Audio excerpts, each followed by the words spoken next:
మంచువారి అబ్బాయి మనోజ్ ఒంటరి వాడయ్యాడా? ఇంతకుముందు కూడా అతను సాధారణంగా నాన్ కాంట్రవర్షియల్, ఎవరితో వివాదాలు పడ్డు, ఇంకా కాస్త ఏదో ఒకటి సమాజానికి చెయ్యాలనుకుంటాడు, సమస్యలు పరిష్కరించాలనుకుంటాడు, కొంత కైండ్ హార్ట్నెస్ ఉంది, ఏదైనా ప్రాబ్లం వస్తే ఎవరినైనా ఆదుకోవాలని చూసే మనస్తత్వం కూడా ఉంది.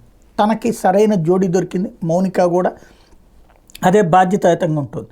బట్ ఆ మంచితనమే అతనికి శాపమయ్యిందా?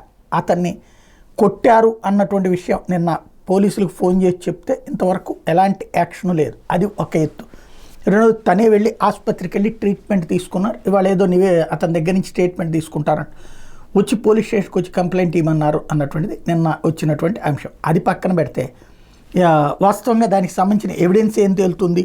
CCTV footage. అయితే ఇప్పుడు కొద్దిగా పొద్దున్నుంచి వెలుగులోకి వస్తున్న అంశం ఏంటంటే, జల్పల్లిలో మంచు మనోజ్ ఇల్లు ఉందంట. అక్కడికి ఎవరైతే మంచు విష్ణు వాళ్ళ పార్ట్నర్ అయినటువంటి విజయ్ వెళ్ళారట.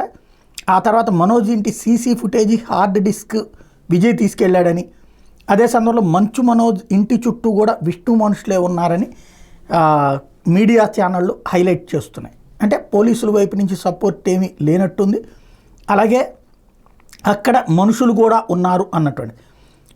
అదే సందర్భంలో మంచు విష్ణు దుబాయ్ నుంచి వచ్చాడు అన్నటువంటి. ఈ అన్నాతమ్ముల వివాదం కిందకి మారుతుందా? ఈ తండ్రి కొడుకుల వివాదమా, అన్నాతమ్ముల వివాదమా, ఇదేంటి అనేది తేలాల్సినటువంటి అవసరం అయితే ఉంది.